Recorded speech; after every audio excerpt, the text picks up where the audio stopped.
Ela rezou por mais de 20 anos, e quando desistiu, tudo mudou. Não foi numa cena de grito, nem num rompimento dramático. Foi numa noite comum, simples, como tantas outras. Mas, para Deus, aquela noite marcaria o fim de um tipo de oração e o começo de uma resposta que Benedita nunca teria imaginado sozinha. No início da década de 1960, na cidade de Guaratinguetá, no interior de São Paulo, Benedita vivia uma rotina que, para quem via de fora, parecia estável. Ruas de paralelepípedo, casas baixas, quintais com árvores frutíferas, vizinhos que se conheciam pelo nome e pelo sobrenome. A igreja matriz era o coração da cidade, e Benedita era presença constante ali. Gente dizia: se tiver missa às 5 da manhã, às 3 da tarde ou às 8 da noite, pode olhar que Benedita tá lá, no mesmo banco. Era uma mulher simples, de vestido discreto, cabelo preso, fala mansa. Não era de se impor. Não chamava atenção pela voz, mas chamava atenção pela constância. Era das primeiras a chegar, das últimas a sair. Ajudava na faxina da igreja, organizava bancos, cuidava de toalhas de altar, acendia velas. Não reclamava. Fazia porque acreditava. Casou-se jovem com Joaquim, um homem trabalhador, que ganhava a vida como funcionário em uma fábrica na região. O casamento foi simples. Vestido emprestado, uma festinha pequena no quintal da casa dos pais dela, bolo feito por uma tia, e muita gente apertada numa sala em que as cadeiras não davam conta de todos. Mas, para Benedita, era um começo perfeito. Tinha escolhido um homem decente, tinha fé, tinha saúde. O resto, ela dizia, Deus manda aos poucos. Nos primeiros anos, o plano era claro: trabalhar, organizar a casa. Logo, ter filhos. Benedita se via mentalmente com um bebê no colo. Quando passava em frente às vitrines da cidade, parava um pouco mais diante de lojas que tinham roupinhas de recém-nascido. Tocava de leve o tecido minúsculo, sorria sozinha, imaginando.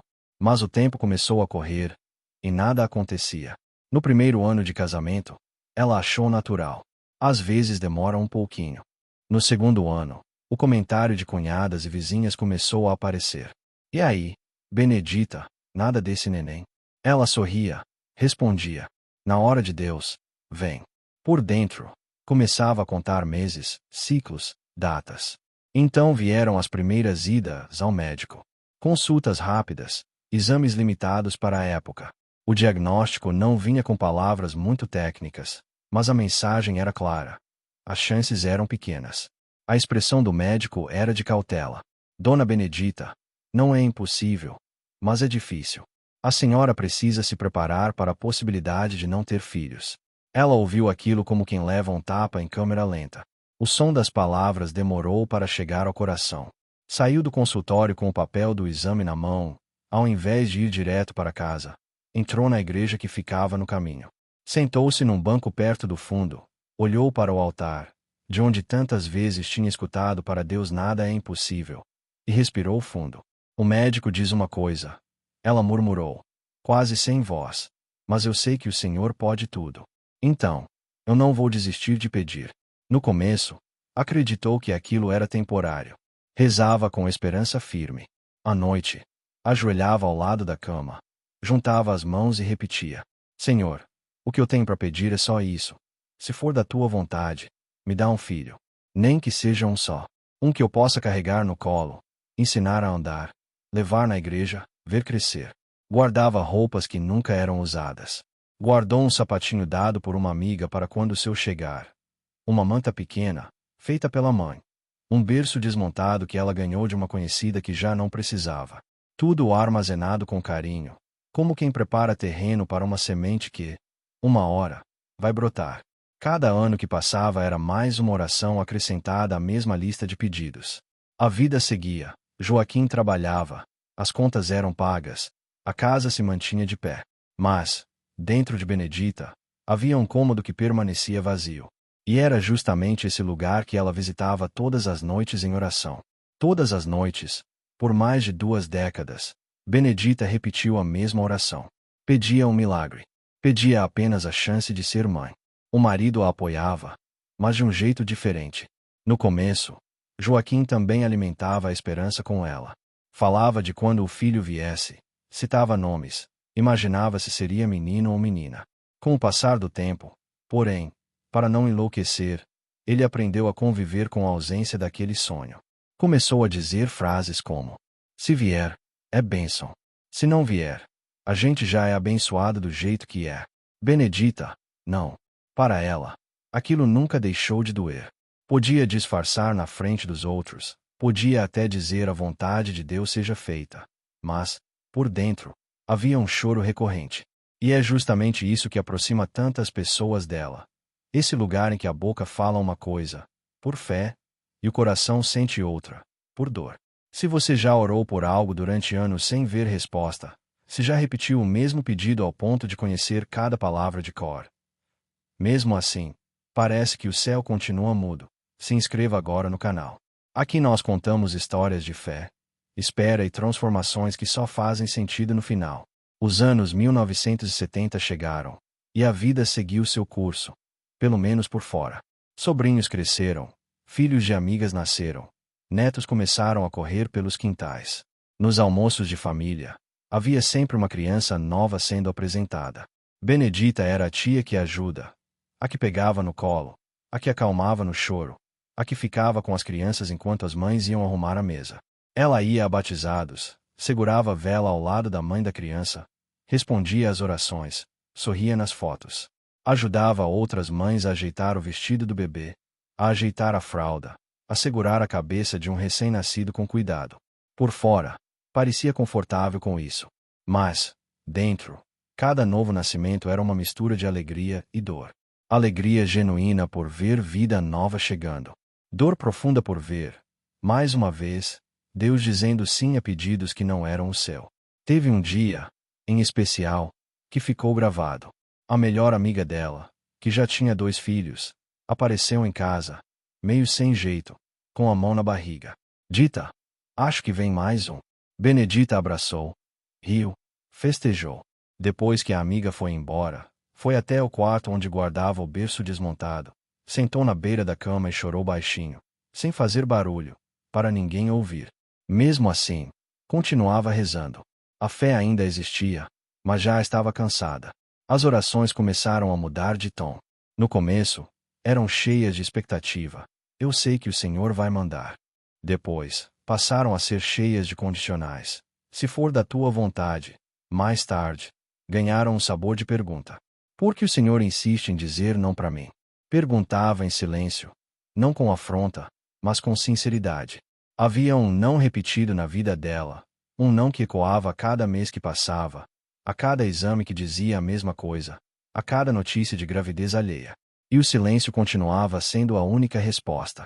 No início da década de 1980, algo quebrou dentro dela. Não foi uma tragédia nova, nem uma notícia devastadora. Foi, justamente, o contrário. Foi a continuação de tudo igual.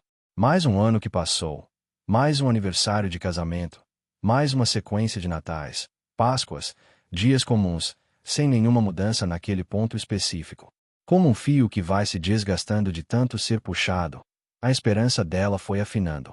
Numa noite comum, Benedita se ajoelhou como sempre. A casa estava em silêncio. Joaquim já tinha deitado. O som distante de um rádio de vizinho chegava pela janela.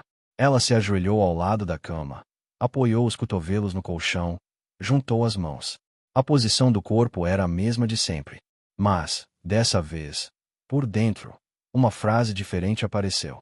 Eu não sei mais o que dizer. Ficou alguns segundos em silêncio, esperando que as palavras viessem, como sempre vinham. Mas, em vez do pedido antigo, me dá um filho, o que veio foi um cansaço que parecia pesar até nos ossos. O peso de todas as noites anteriores, de todas as lágrimas secas, de todas as expectativas adiadas. Sentiu o peito apertar, os olhos umedecerem. Mas, ainda assim, nenhuma frase se formou. Pela primeira vez em mais de 20 anos, Benedita se levantou sem fazer a oração. Não houve amém. Não houve seja feita a tua vontade. Não houve eu confio. Houve apenas o gesto de se erguer, de deitar, de olhar para o escuro do teto e pensar: eu não consigo mais. Nos dias seguintes, Percebeu que tinha parado de rezar por aquele milagre.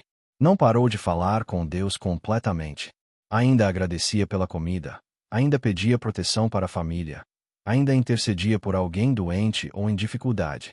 Mas aquele pedido, o pedido que tinha sido o centro da sua conversa com Deus por mais de 2 décadas, foi silenciado.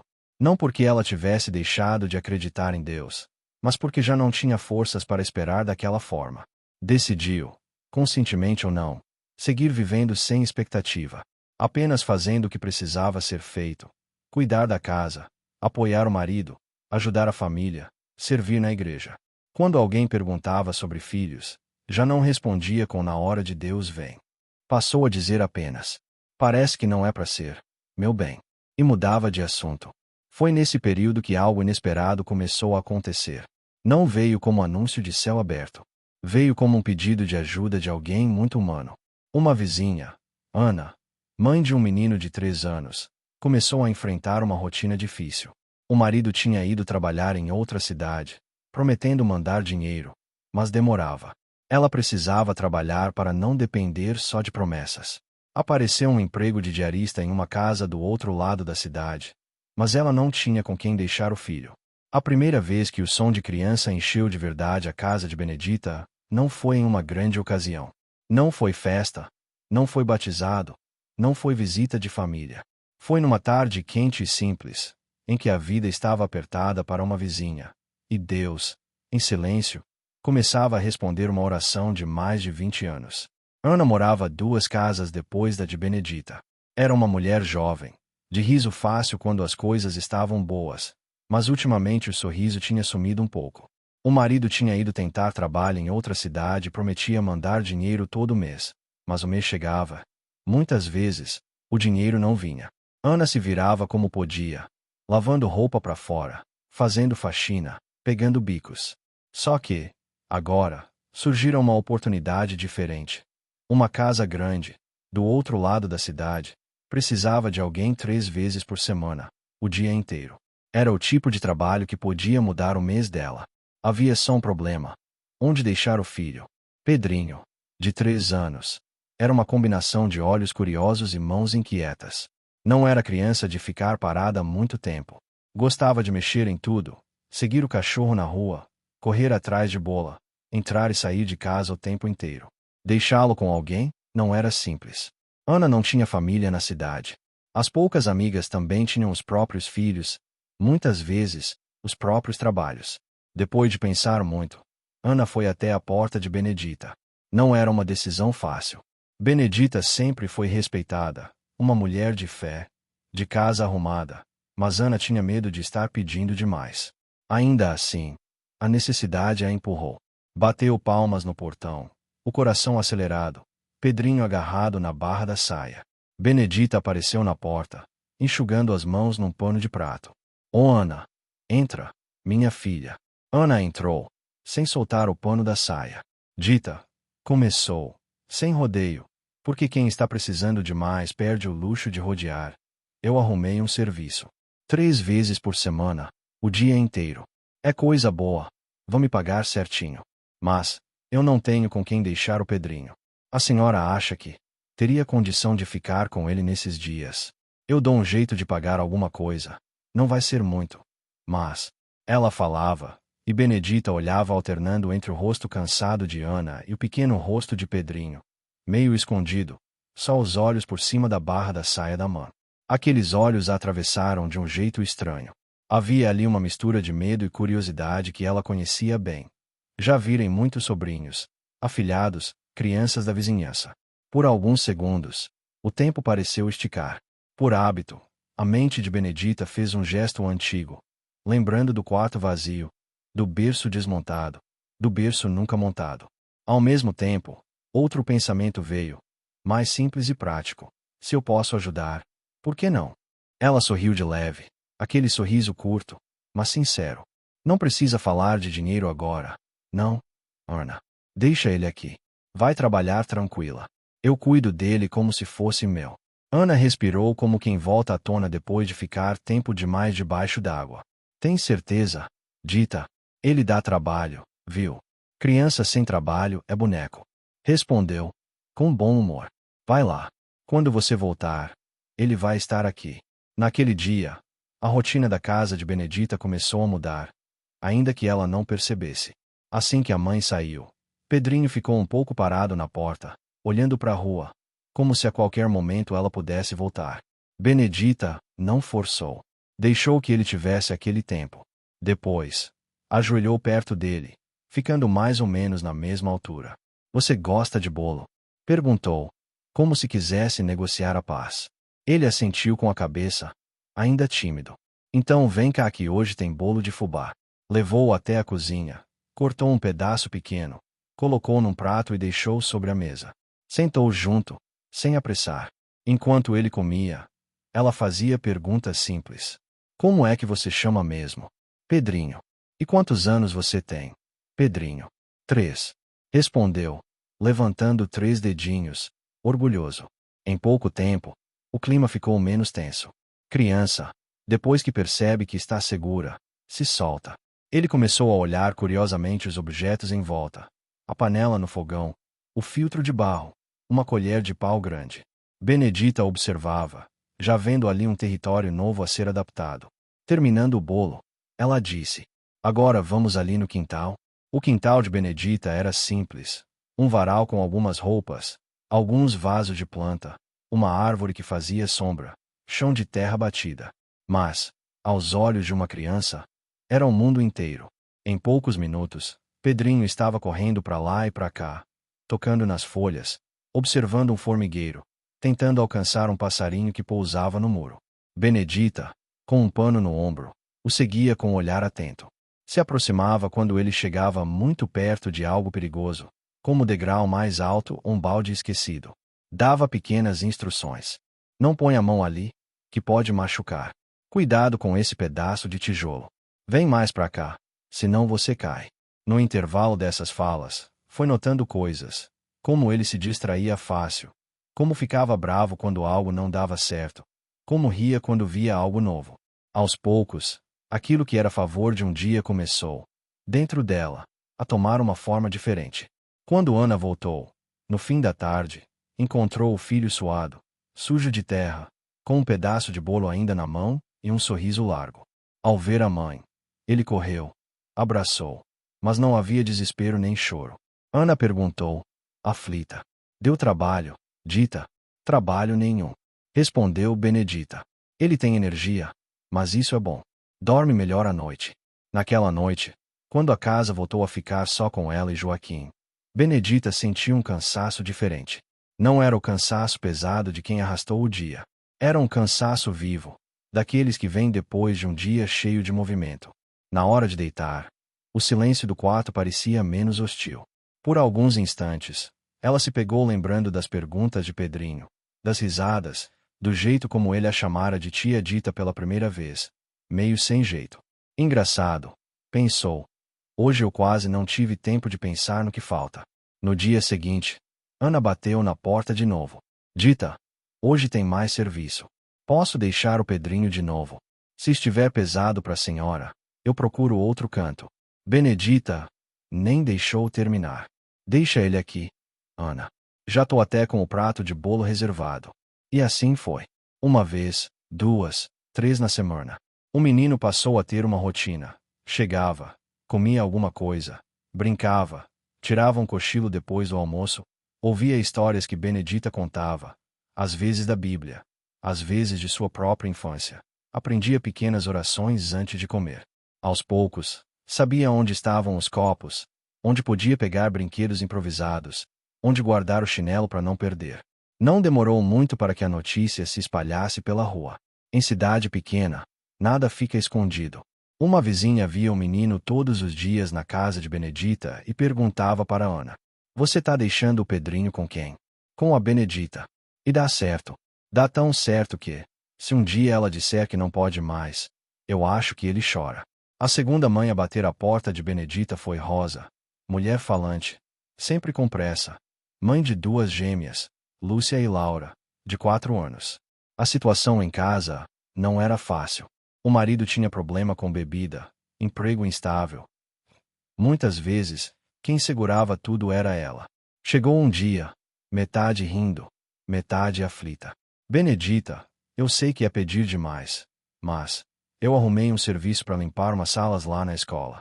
São só 4 horas por dia, mas eu não tenho com quem deixar essas duas aqui. Apontou para as meninas, que estavam grudadas uma na outra, olhando tudo com curiosidade. A senhora acha que aguenta mais duas? Benedita olhou para as duas, olhou para dentro da própria casa, olhou para o próprio coração. Ela sabia que a resposta que desse naquele momento poderia mudar sua rotina de vez. Por um breve momento, uma lembrança cortante passou. Anos atrás, quando ouvia outras mulheres dizerem que 2 já dão trabalho demais, ela pensava, eu queria pelo menos um. Agora, a pergunta era, você aguenta 3 de uma vez? Respondeu com um sorriso suave. Aguentar? Aguenta. A casa é grande, e meu coração também. Rosa riu, emocionada. Se essa mulher tem coração grande, o céu é pouco para ela.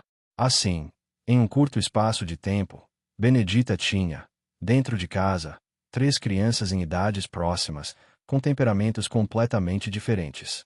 Pedrinho, inquieto e curioso.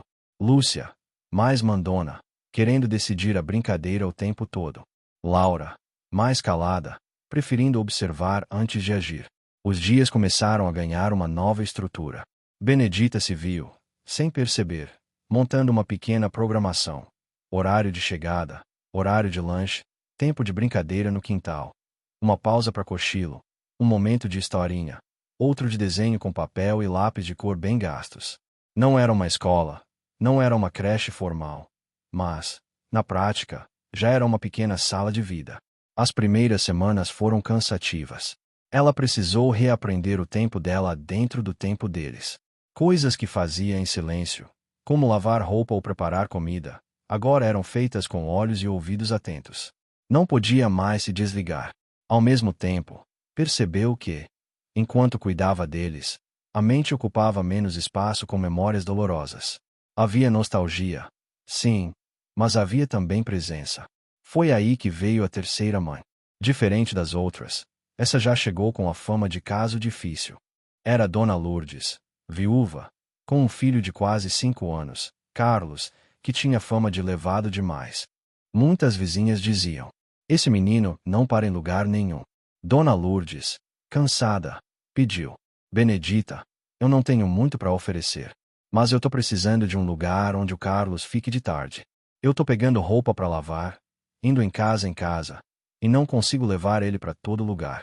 Benedita hesitou, internamente. 4 crianças agora. E uma delas, com essa fama de difícil. Mas lembrou de algo. Ao longo da vida, ela sempre acreditou que gente não é rótulo. Que criança difícil muitas vezes é criança com muita coisa para dizer. Olhou nos olhos de Carlos, que evitavam contato direto, inquietos, e disse: pode trazer. Aqui ele não vai ficar à toa. A partir daí, a casa se transformou em um universo infantil. Havia dias em que o quintal parecia uma pequena praça. Corda pendurada em um lado, bola chutada para todo canto, pedrinhas formando circuitos que só as crianças entendiam, tampinhas de garrafa virando moedas de um comércio imaginário. Dentro de casa, Benedita separou uma gaveta só para coisas das crianças, folhas de papel, lápis, pequenos brinquedos que foram surgindo ao longo do tempo. E, principalmente, espaço. Joaquim, no começo, estranhou a mudança. Dita, essa casa nunca foi tão barulhenta. Dizia, rindo, ao chegar do trabalho e encontrar, no fim da tarde, um coro de vozes infantis. Ela respondia: e você tá reclamando ou agradecendo? Ele parava, olhava para a cena. Uma criança subindo no colo dela, outra mostrando um desenho, outra pedindo mais comida. Percebia algo nos olhos da esposa que não via há anos, brilhos. Então respondia, agradecendo. Sempre quis te ver assim. Os dias foram virando semanas, e as semanas, meses. Benedita começou a notar detalhes que só quem convive de perto com criança percebe. Percebeu que Pedrinho ficava mais agitado quando algum problema acontecia em casa. Percebeu que Lúcia e Laura repetiam frases que ouviam dos adultos, e muitas vezes essas frases carregavam durezas que não são para a idade delas.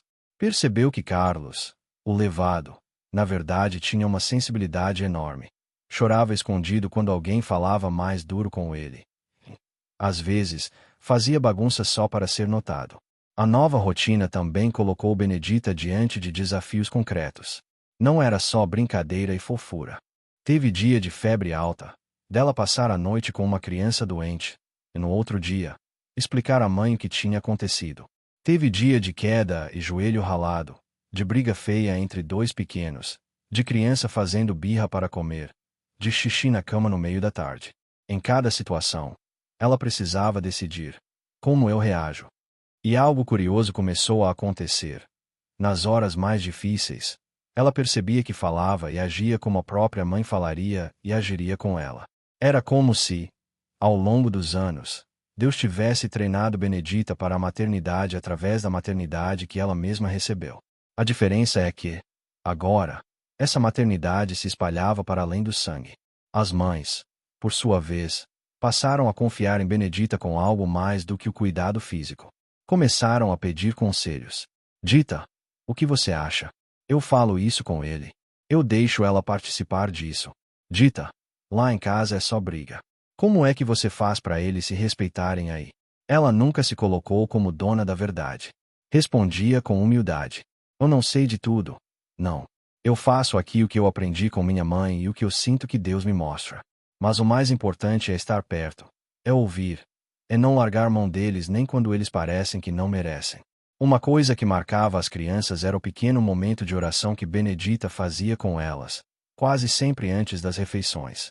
Sentava todos à mesa, cada um com seu prato, e dizia: vamos agradecer, antes de comer? Alguns faziam o sinal da cruz meio atrapalhado. Outros observavam. Ela dizia, com palavras simples: Senhor, obrigado por esse alimento, por esse dia, por essas crianças. Abençoa a casa delas, os pais, o trabalho de cada mãe que deixa filho aqui e sai para lutar. Amém. Com o tempo, algumas crianças começaram a repetir, do jeitinho delas: obrigado, Deus, pelo arroz.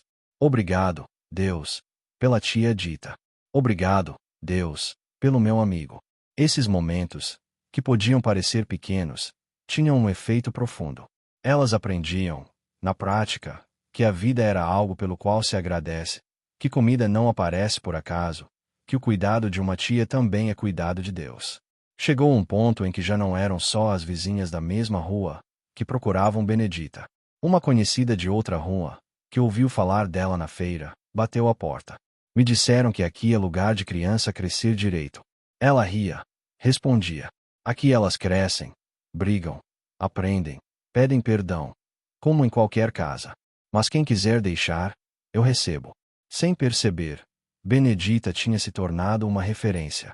A expressão deixar com a Benedita virou sinônimo de estar em boas mãos. E dentro dela, algo continuava se transformando. Aquela Benedita que, anos atrás, fechava a porta do quarto para chorar porque mais um bebê tinha nascido na família e não era dela. Agora fechava a porta para descansar um pouco da correria de tantos pequenos, mas com o coração cheio. Não era uma alegria superficial, que apaga o passado. Era uma alegria que incluía a dor, mas não se deixava dominar por ela. Teve um dia em que, arrumando um armário, ela encontrou o velho sapatinho de bebê que tinha guardado décadas antes. Pegou o par na mão, passou os dedos sobre o tecido, sentiu uma pontada. Podia ter chorado pelo que não viveu. Mas, naquele momento, uma ideia veio. Ela limpou o sapatinho, amarrou os cordões com cuidado e colocou num lugar visível da casa. Não como lembrança de frustração, mas como símbolo de algo mais amplo. Eu não calcei isso em um filho biológico, mas calço os pés de muitas crianças com coisas que vão muito além de sapatos. A nova rotina tinha chegado sem anúncio. Primeiro um menino, depois duas meninas, depois outro, depois mais. Cada sim que Benedita deu para uma mãe em dificuldade foi, sem que ela percebesse, um sim para o jeito de Deus de responder uma antiga oração. Não do alto de um altar, mas do chão da casa. Não em um momento de milagre espetacular, mas na construção lenta de um propósito diário. Foi numa tarde simples, dessas em que o sol bate no quintal e desenha sombras compridas no chão, que Benedita finalmente entendeu. Estava sentada em uma cadeira de madeira, encostada na parede, com um pano no ombro. À frente dela, umas 5 ou 6 crianças de idades diferentes brincavam. 2 pulavam corda, Um menino jogava bola contra o muro. Uma menina fingia cozinhar com panelinhas de brinquedo. Outra tentava ensinar a menor a cantar uma música. O barulho era grande. Risos, gritos, passos correndo, discussões de criança resolvidas em segundos. Benedita, por alguns instantes só observou. E, enquanto observava, uma espécie de filme passou pela mente dela. O consultório médico dizendo é difícil. As noites ajoelhada pedindo um filho. Os anos vendo outras mulheres grávidas. O dia em que parou de pedir. A primeira vez que Pedrinho entrou em casa. As outras crianças chegando. As mães confiando. Foi como se alguém tivesse acendido uma luz interna, iluminando um fato que sempre esteve ali, mas que, até então, ela não tinha visto com clareza. A oração dela não tinha sido esquecida. Tinha sido atendida de outro jeito. Eu pedi pensou, com os olhos marejando, e o Senhor me encheu de muitos. A diferença era que a maternidade que Deus dera a Benedita não vinha em certidão de nascimento, não vinha em laço biológico. Vinha em laço de cuidado, de presença, de influência diária. Vinha em perguntas como tia, por que Deus fez o céu tão grande? Em abraços espontâneos no fim do dia, em sonecas no colo. Naquela tarde, ela sentiu uma coisa que não sentia há muito tempo. Gratidão sem peso. Não era gratidão forçada, do tipo vou agradecer mesmo sem entender nada. Era uma gratidão que vinha junto com o entendimento. Naquela noite, depois de muito tempo, Benedita voltou a rezar sobre aquele assunto. Não como quem retoma uma cobrança atrasada, mas como quem fecha o ciclo de uma conversa longa. Ajoelhou-se ao lado da cama, agora com o peito mais leve. Senhor, começou, com um sorriso que ela mesma sentia no rosto. Eu passei tanto tempo pedindo uma coisa só. E achei que o Senhor não estava me ouvindo. Achei até que tinha desistido de mim. Hoje eu vejo que o Senhor só estava me preparando para outra forma de resposta. Pensou nas crianças, nas mães, na confiança depositada nela. Eu queria ser mãe de um. O Senhor me deixou ser quase mãe de tantos. Eu queria um berço num quarto. O Senhor encheu meu quintal de passos pequenos. O Senhor escreveu uma que só dá para entender olhando lá de cima. Ela não pediu explicações detalhadas. Não perguntou, por que não me deu um filho biológico? Não listou todas as lágrimas. Não apresentou uma conta a ser fechada. Apenas agradeceu. Obrigada por não ter esquecido da minha oração. Mesmo quando eu parei de fazer ela em voz alta, o Senhor continuou ouvindo o que estava no fundo do meu coração. Se essa história tocou você, que talvez esteja cansado ou cansada de esperar, vale pegar o que aconteceu com Benedita como um sinal. Às vezes, quando desistimos do controle, não estamos abandonando a fé. Estamos, pela primeira vez, tirando as mãos do volante que nunca foi nosso. É como se Deus dissesse: enquanto você insistir em me dizer como deve ser, eu respeito. Mas, quando você cansar e apenas confiar, eu posso mostrar o que já estava preparando. Mesmo quando parece tarde demais, o que foi pedido em lágrimas pode voltar em forma de propósito. Pode voltar em forma de gente que precisa de você, de uma função que você nunca imaginou. Talvez, hoje, você ainda esteja na fase da pergunta, ou na fase do cansaço, ou na fase do eu não tenho mais forças para pedir. Mas a história de Benedita lembra que silêncio não é esquecimento. Às vezes, é só o tempo entre o pedido e o momento em que o tipo certo de resposta fica pronto. E, quando esse momento chegar, talvez você, como ela, perceba que aquilo que parecia ter morrido dentro de você não era o sonho em si, mas a forma como você o imaginava. O sonho, Deus preserva. Ele só transforma o caminho.